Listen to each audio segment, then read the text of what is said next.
Do you guys find, now I admittedly am pretty ADHD. I don't know if you all struggle with it. Justin, I don't think you have ADHD. Aaron, you might. I don't know. I'm medicated for it. Oh, so, well then, you know, we're recording. I don't know if you want to go public with that. It's not something that I hide. No, I love that. I love the transparency of that. So I am not medicated for it, unless you count, coffee.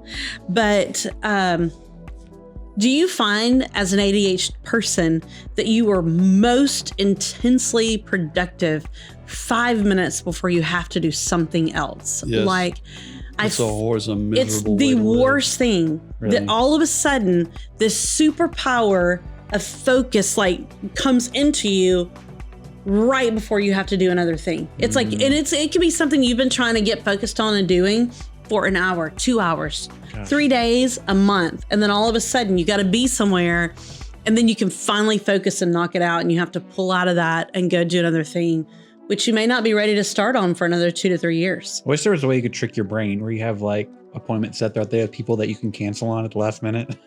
I will say, when someone cancels on me, it is like, oh, yes. Yeah. It's interesting to me. One of the things I do know is being on deadline for me is good, because once I get to the deadline, I think it's a rush of adrenaline that kind of pushes you. And that's almost what ADHD people need in order to get their brain to sort of narrow in. Mm-hmm. That's one theory I've had moving forward. But like you said, I would wake up at 2 a.m. And this is the weirdest thing. I would know that I'm behind on all of these assignments. And all of a sudden at 2 a.m., I would wake up ready to attack all of them. And something that had been hanging over my head for months, I can wake up and knock them all out in 2 hours and be done and go back to sleep. Wow. But it would be like, that would be the point where my brain would be like, okay, well, we're ready to work on this now. It's time for you to get up and do this. Well, speaking of ADD, we did not come here to talk about ADD. We didn't, but I'm glad that this is a really, I can talk about this all day. Talk about what we actually came to talk about? Yes, okay. Let's do it. So you want to get started? Let's get the show started. Hello, and welcome to the Almost Amazing podcast from the CityRise Network.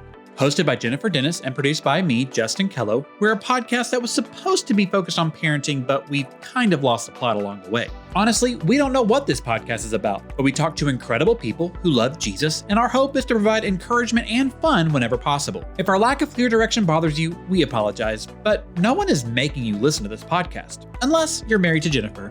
Andy, thanks for listening. Hey, everybody, and welcome to the Almost Amazing podcast. We're excited to have you here today. Welcome. Thank you for being here. And welcome, Justin. Hello. How is it going out there? It's going great. It's going great, except literally moments ago, I got a phone call from the kids camp director saying that my son is hitting kids downstairs. So I'm like a little bit like... like, what do I do with that? And also, I have a job I have to do. And do I need to go handle that? I love it when the parents say, what do you expect me to do about that? I didn't say that, but sometimes I do think that. It's like, your guess is as good as mine on how to handle this. Like, I'm going to go back downstairs and they're going to be like, what do we do about this situation? Like, he's knocked out 3 kids. And Justin said, you guys should know how to handle this. You could say that. I'm just saying, I can't do anything until we get home. And even then, by the time we get home, he's forgotten about it. You know what I'm saying? There's an age where they don't connect very long what they've done. Sure. So really, whatever they're doing right now in the moment is our best bet to handle it. You know what I'm saying? I'm not saying it's not my responsibility. I'm saying in that moment, they've got all the power more than I do to make sure he understands what's going on. I think it's good for you to say to the person, I cannot believe that. And when he gets home, it is over for him. I can't believe it. And then they're all like, oh, he's going to be grounded all night. Yeah. And if you just make it really massive, then they're like, oh, no. But we do have clear consequences for a bad day at school or camp. It's when they have to earn their TV time. So you won't have TV time today. But in this moment, I don't know what to do. Whatever you're doing is great. And honestly, I trust our church more than any other entity. So whatever you're doing to discipline him, great. If it's time out, if it's whatever, please do it. Well, that explains why I saw him sitting outside by himself. I'm sure. No, he's funny though. when he hits, it's not because he's mad. It's either he thinks it's funny, or I think in the text message I saw, he thought some kid was going to eat a car, and so he's trying to stop the kid. I don't know. It's never he's angry, he's a bully. It's always something in his brain makes him think that grabbing someone or hitting is a way to solve a problem that has nothing to do with his anger. So, but it does lead me to, okay, so on TikTok, I'll make a video every now and then about my kids needing to obey. Or my kids needing to, and people react negatively to the word obey or obedience. I don't know if you know this. They don't like that. They don't like this that I want my child to obey, that I expect my child to obey. The fact that they have a problem with that explains so much about our society. Isn't that wild? I really do believe that we're in this time where people are against authority and obedience in general. Yeah. It is figure out your own way, do whatever feels right for you, and live a life that makes just you happy. Yep.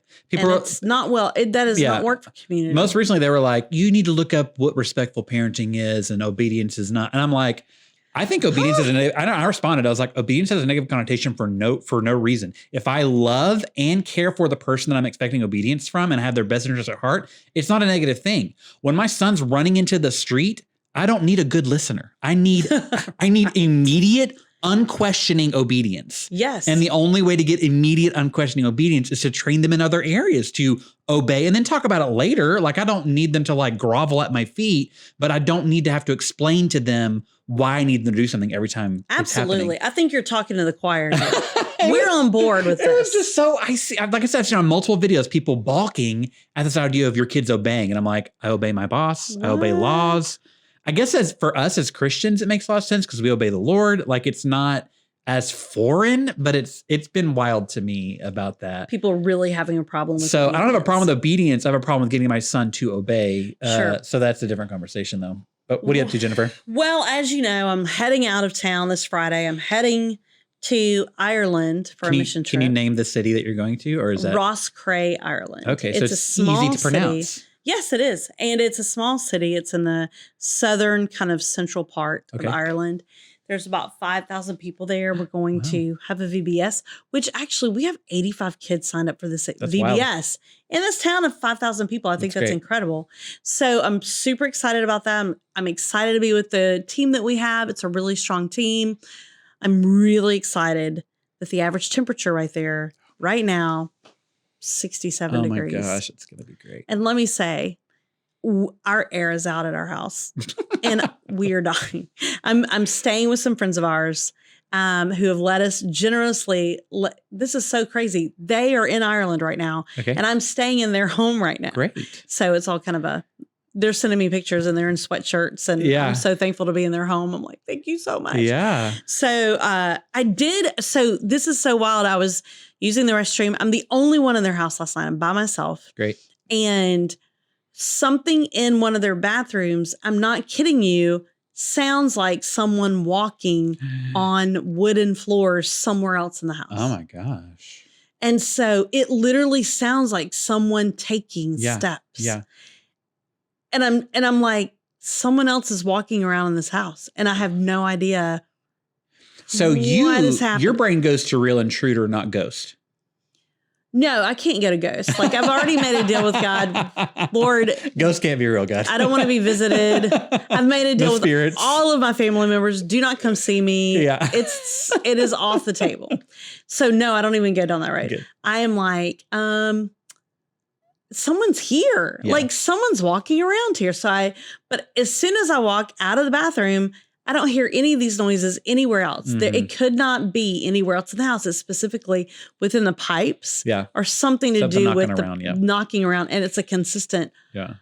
I do not even know how I got back to sleep. Could have been they could have given you a heads up, I guess. It would have been nice if hey, we do have this one bathroom. It sounds like a person walking around. Yeah. But at one point I was like, hey, is anybody out there? Because do you think they would say? Do you think they'd respond if they're actually? Well, if you're in someone else's house, you think maybe someone comes in and does something for them that you're not prepared for. Yeah. But I was actually surprised at how fast I got back to sleep. Yeah. I was like, that's nothing. I'm out. Isn't that crazy? Okay. But shout out to this family for letting me stay. It's the nicest, kindest thing.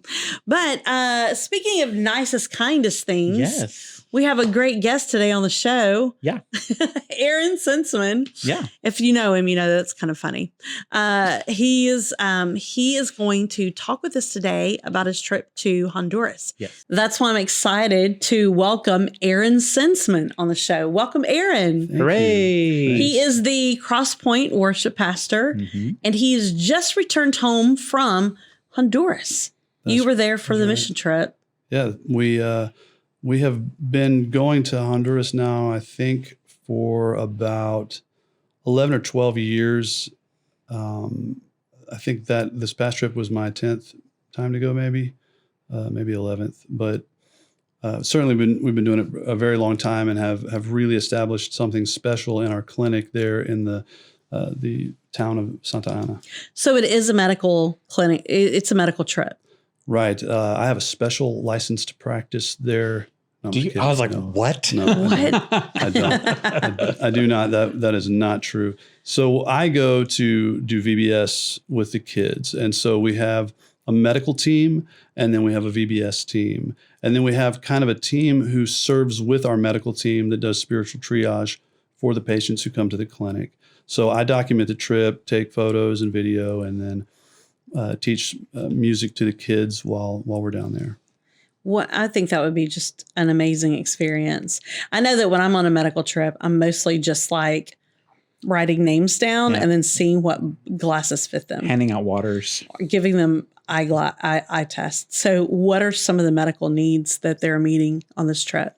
So I know they address a lot of physical therapy type needs. You have a population there that does a lot of farming, does a lot of manual labor.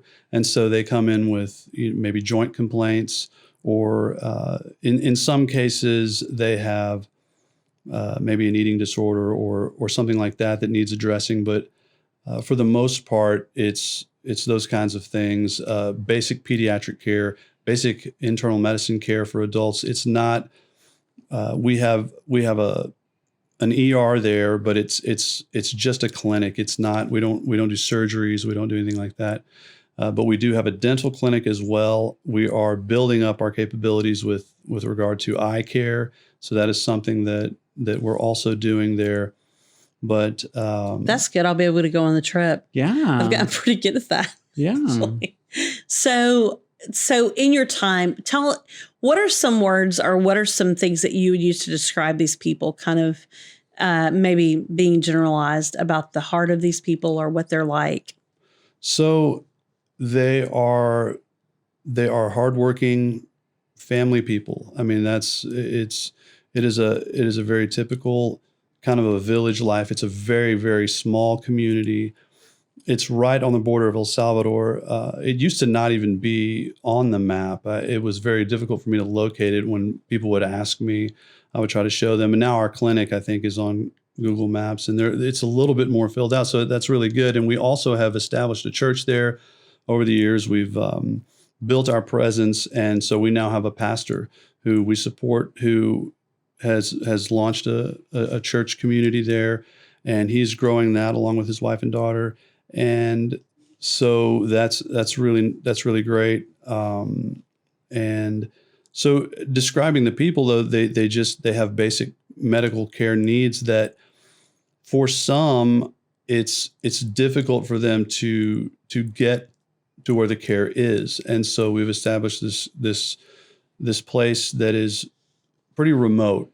I think, when the clinic was established, that was one of the things that they looked at, was where can we identify a community that doesn't have a clinic accessible, within a certain radius. I don't know what that was, but I do know that the nearest big town is like a 45-minute ride in a pickup truck.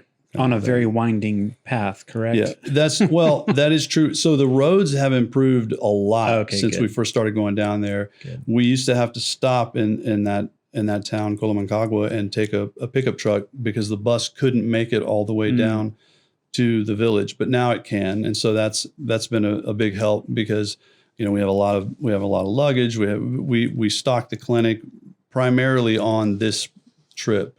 We stock the pharmacy, and so we have a lot of luggage that we bring filled with medicine and various things. But yeah. So when did we originally get connected? But like, that's interesting. We have these long-standing partnerships, Right. and they always happen when I wasn't around. So like, how did this? And these very remote, small places, which has to be back to a relationship. Do you know? Yeah. So I'm probably going to get some of these details wrong because it's a fairly complicated relationship that began with.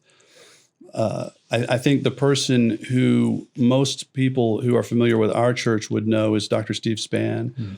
He had, I think, some colleagues through Bellaire College of Medicine, one of whom either built or came into the use of a building for a clinic in this community, and it just wasn't going well. It hadn't been designed properly for the environment. It was essentially being washed off the side of the mountain just through natural erosion. And so this person was very distressed by that, was talking to Dr. Spann about it. Dr. Spann, I think, began a conversation with Royce Hassel. So we got some other people from our church involved who have various different areas of expertise. Jeff McNear, who is our team lead on the mission side, was pulled in, and he had 2 years of experience in the Peace Corps in Honduras when he was younger. And I think Chuck went to him and said, "Hey, would you help us with this?" And he did a fantastic job of pulling in some architects and engineers who could shore up the clinic. Made a beautiful plan for how to make it work for the trips and brigades, because the clinic is used not only for our mission trips, but also for med school brigades. Dr. Spann, who is now the dean of medicine, the dean of the U of H medical school, he brings brigades down there so that. When you say medical brigades, can you say brigade? I'm having trouble myself. Justin, is that like a group of traveling doctors that are just coming to practice in another place? Specifically med students in that case. Sure. But, okay. But I don't know if other doctors have taken trips. I think it's typically med students that have done the brigades. And so we kind of partner with them in that. And then it became, our church kind of became the primary supporter of the clinic. That might not be the right word to use. I want to be very careful because it is a little bit of a complicated relationship with Bellaire and the group Shoulder to Shoulder, which is what the clinic is called, hombro a hombro. And so Houston Shoulder to Shoulder and CASA have a relationship now where we manage that together. And Jeff McNear could probably tell you more about that. But we have a pediatrician in our congregation, Dr. Hubert Ho, who is the medical lead for our trips. And so he usually pulls in one or two other physicians or physical therapists, and they come on our trip. Dr. Christine Lee also came with us on this particular trip. She's been one or two times before. And so it's a really fantastic group of people who go down there, and we've had all ages. It's not a comfortable trip. And so, I've never been asked to go on this trip. And I think there's a reason why. It's not a comfortable trip. Let me ask this. Why, what is the importance of sharing the gospel along with sharing or meeting these physical needs? So I think for a long time, mission trips were just going to do the VBS and going to share the gospel. And then in recent, I think, decades, we've seen us take more seriously this like medical side of it. Like, what does that do to make the mission even more effective, to incorporate this as part of it? Well, I think you see just in Scripture, there are so many instances of where meeting people's spiritual needs is not done apart from meeting their physical needs. Right. I mean, we are instructed specifically For instance, where we're taught, don't say to a person, go be warm and well fed, and then send them on their way without offering them a coat or, a meal. Right. I think when you meet someone's physical needs, it demonstrates that you care for them. Yes. And so I think that softens the heart, and it opens up a door to having conversations about deeper things when you are able to show someone the love of Jesus, right, through caring for them. And in the case of a medical professional, you literally have to touch that person. Mm-hmm. And you are communicating love through even examining them and caring for them in that way. And you're saying, I want to help you, fix your body. I want you to be healthy. I want, and so I think when you begin to do that, it opens doors spiritually, and it softens their heart in a way that you're not going to do just through talking to them or preaching to them or sure, giving them something to read. It's something that I think, and it also provides opportunities for Christians who want to grow in their faith to see someone else in need. I mean, I think we spend a lot of time in our, the first world problems memes, in that kind of a culture.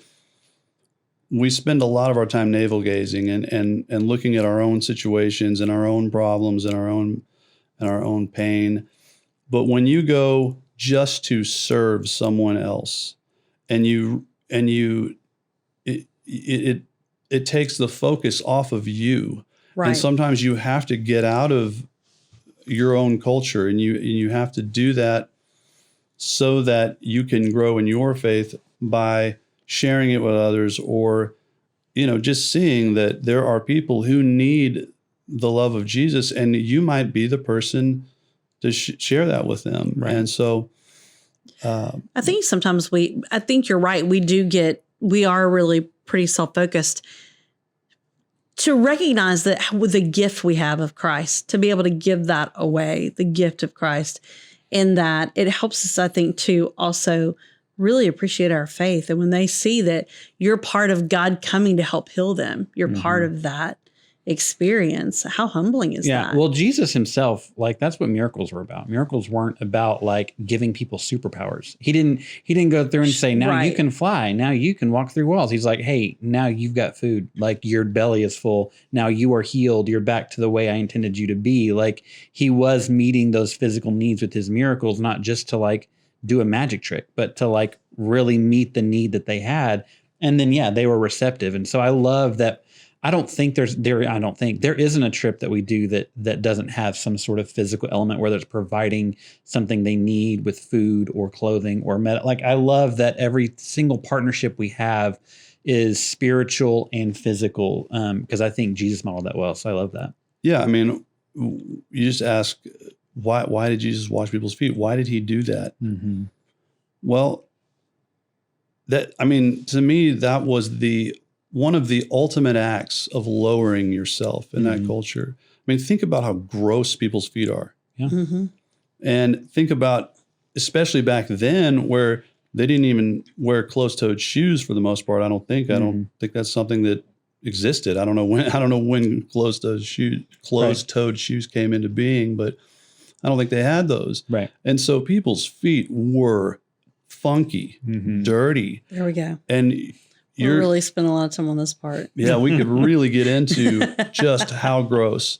But think about that. I mean, think about what that was, to touch someone's dirty feet. Well, and wasn't their participation in the fellowship hinging on their feet being clean? You know what I'm saying? To be a part of what was going on, that was a ritual that was required, was this is the part of you that needs to be clean to be part of this gathering or to part of this, whatever the situation is. And so by meeting that physical need, he opened up a spiritual connection. That's interesting. I haven't heard that, but It seems I haven't heard that either. And what seems a like we should do that symbol.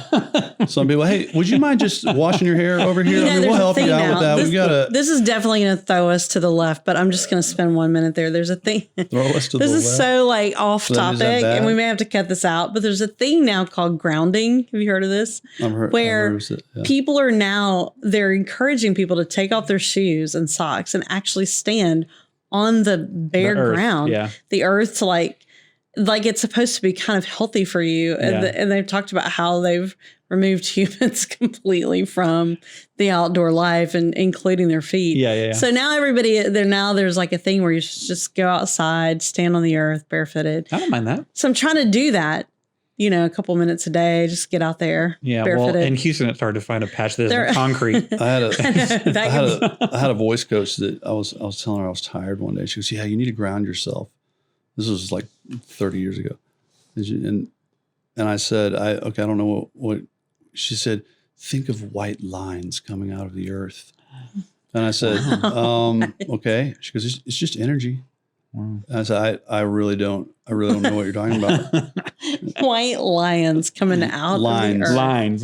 Oh, lines. I mean, lions would be lions would be a whole different thing. Yeah. Coming out of the earth. Yeah. That's why I thought she might white lions coming out of the earth. But anyway, I think it's fantastic that you got to have. I can't believe you've been 10 years. I don't think I realized you'd been that many.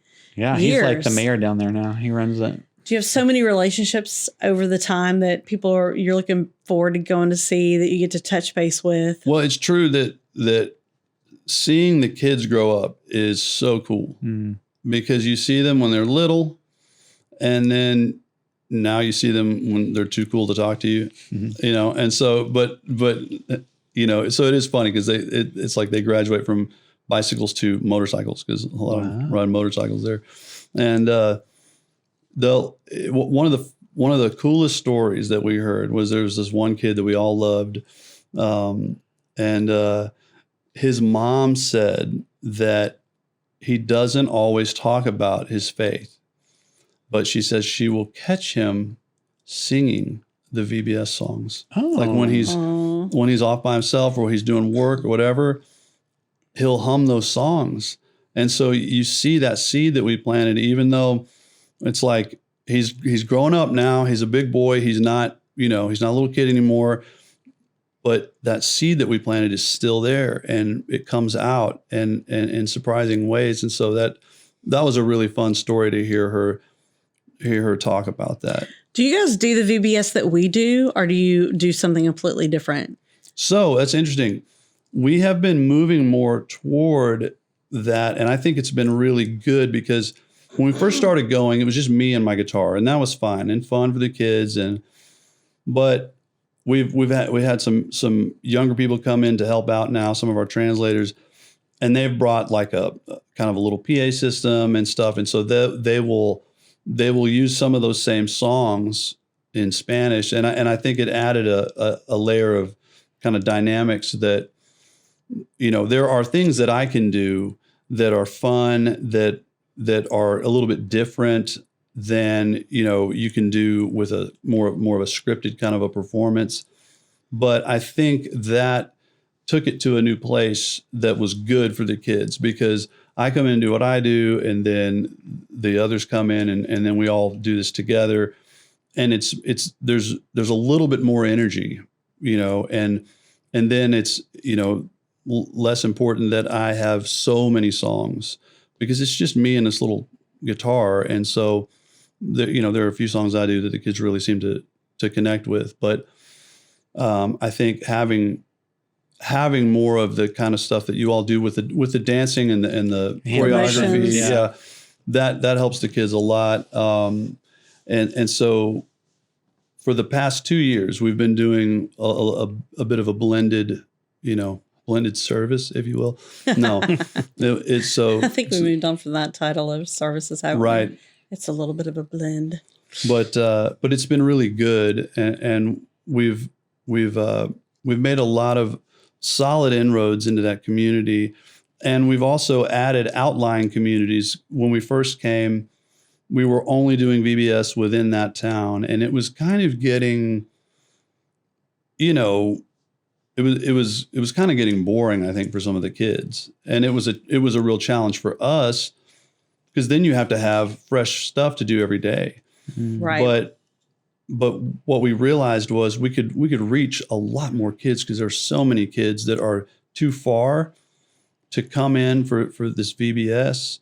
And it's amazing how many there are. And these little communities that aren't that far away, but we take a pickup truck up the mountain and there's another little school that we can go, and there are 100 more kids. There's so many kids everywhere, and the schools have been wonderful. They're all too happy to allow us to come in and just spend the day with them and entertain their kids. And so that's been really good. And we added, there are 5 or 6 little communities that are outlying that we'll go to, and then we'll hit. And so it just enables us to reach more. I mean, for instance, this past trip, it was almost 500 kids that we saw all told. That's incredible. Mm-hmm. Wow. And then we had 39 professions of faith clinic, and looks like we did medical and dental care for 344 people. And so this is a mass effort. That's really fantastic. Yeah. We should add medical stuff to our VBS. You think you during could be in charge VBS? of that? Yeah. Think you could be in charge of the medical clinic? Sure. I cannot even imagine the waivers we would have to fill out. Like, it would take half the week just to get those completed. Well, I love that we're doing VBS, of course, here, and then we did that at CRMC, and then we sent it to Belize, and then Honduras has done some VBS, and now we're leaving this weekend. We're going to Ireland. We'll be doing VBS in Ireland. Wow. It would be interesting to do like a video of where all of these places that we've done VBS. Yeah. Mm-hmm. Anyway, I know they were in Venezuela. I know we've done Latvia. We're about to go to Kenya. Are you sure about Venezuela? I don't know if they did VBS in Venezuela. I don't think we've been to Venezuela. We have been to Venezuela. That's like a dictatorship country. Like it'd be like going to Cuba and doing a VBS. That's why I was surprised we went. Maybe it was a different place. I don't know. Let me look. I'm looking that up right now. No, don't worry about it. I'm just going to confirm that we didn't. All we need to do is confirm that Jennifer's wrong. Cochabamba. Did we go to Ecuador? Yes. Do not put a fruit gummy in your mouth. Do not. I'm not going to talk. I'm going to ask another big question to Aaron. 10 minutes. No, I'm not kidding. Jeez. Do not put it in your mouth. All right. It's the loudest Here's my next question. Just put it in your shirt pocket for later. Just and then forget it, and then having to melt. I think this is one of Andy's shirts. Yeah. I'm out of my home right now. Oh wow! Because my air conditioner's broken. Oh, no. Broken. That's so Turns fun. out when it's 105 degrees outside, literally you cannot stay at home. No. It's like 89, 92 in my house right now. No. So yeah. Cool. Well, what's your question for Aaron, or do you want to go to the final question? Are we to the final question? No. My goodness, that came fast. Do you have one? Sure. Do you have one? I actually do have one. Let's I think use it would be yours. interesting to hear, because Aaron is a musician. He grew up loving music. And I just saw this the other day. What is the first, and I would just say pop culture thing, not necessarily just like a CD or an album, but like, what's the first thing that you consumed, you took in, that you knew your parents didn't want you to? Whether it was you bought it, you watched it, you looked at whatever. Like, what's like for me, I remember in 7th grade buying from an 8th grader Blink-182's first album, which is terrible. Like Blink 182. Blink 182. I've never called it that, but Blink 182. It was parental advisory. It was even the cover was like, there was nothing about this I should have had in my household. But I bought it, and then obviously I'm like hiding this contraband, and I can't even really listen to it because my mom is everywhere. So like I have this, and the only thing I wanted was the song that's on the radio, All the Small Things, because back then you couldn't just listen to the one song. So I didn't even care about the rest of it. I just wanted this one song. But I bought it from some kid, and I ended up having to hide it, and I never really listened to it because my mom was always around. There was no way to consume that. So can you think of something, either a movie you snuck in that you're like, my mom didn't want me to watch that, or My mom took me to my first R-rated movie. what? She did. Was it The Passion of the Christ? No. That's so kind that you would think I was that young. No, it was a... Your first R-rated movie could have been at 35. Right. It was not. It was a Clint Eastwood movie. Oh, so violent. Dirty Harry. Gory. Okay. Of course. Yeah. But I'm trying to think. Aaron, do you already know your answer? There's no way for me to remember. There were so many things. There were so many things. There were so many things that I snuck around and did. And but there's not a what's a musician or a band that your parents really didn't like that you loved? Metallica. Really? Probably almost everything you listen to, right? Yeah, I mean, Metallica was my. I'll never forget the first time I heard Master of Puppets. It just like blew my mind, and like that was the stuff. And then my mom hated that I was into them. No. And so she even told my guitar teacher. It was funny because the first guitar lesson where he showed me a Metallica song, and he goes, "Okay, and I just won't put a title," because he did the guitar tablature, and he goes, "And we just won't put the title of that one." And I thought that was really weird. I was like, okay. And then later on, I found out that my mom told him, I don't want him learning any of this heavy metal stuff. Oh, no. And so he was like, going under the radar with it. So oddly enough, I think in Gen X this is interesting. I believe that in our generation of parents were not as picky or controlling of what we consumed as parents are today. Okay. Like my parents let me watch Cheers. No, actually that was the one thing they wouldn't let me watch is the Cheers. They put their foot down on Cheers? It took place in a bar. Okay. And they were afraid that I would turn into a raging alcoholic if I watched them drink in a bar every week. But I don't feel like they had I don't know. I don't feel like they were as aware as we are. Maybe I'm wrong. But I do remember getting an album, and it was Run DMC, Raising Hell. And I knew that my mom would be mad at the title alone. The title. She wouldn't have to know what was in it. Yeah. And I did have that album. Yeah. I still remember some of the songs on there, but yeah. That was right in the height of the PMRC and the parental advisory stickers on the albums, right? Yeah. The black and white. Right. That's I remember true. even Stryper had to modify an album cover at Walmart. Whoa. Because it was, I don't know, it depicted hell or something. And really? it was to hell with the devil. That was. I remember that. And they had to change something about the album cover because it was too graphic. The Christian kids weren't allowed to buy it. That's funny. We're like, this is not okay. Yeah. I do remember being my senior year, it was soccer, and all of the kids were listening to Sweet Child of Mine, and I was listening to Petra's Praise album. Yeah. I was really in a different culture than my friends. Yep. So that Run DMC album was kind of a unique piece. Anyway, funny.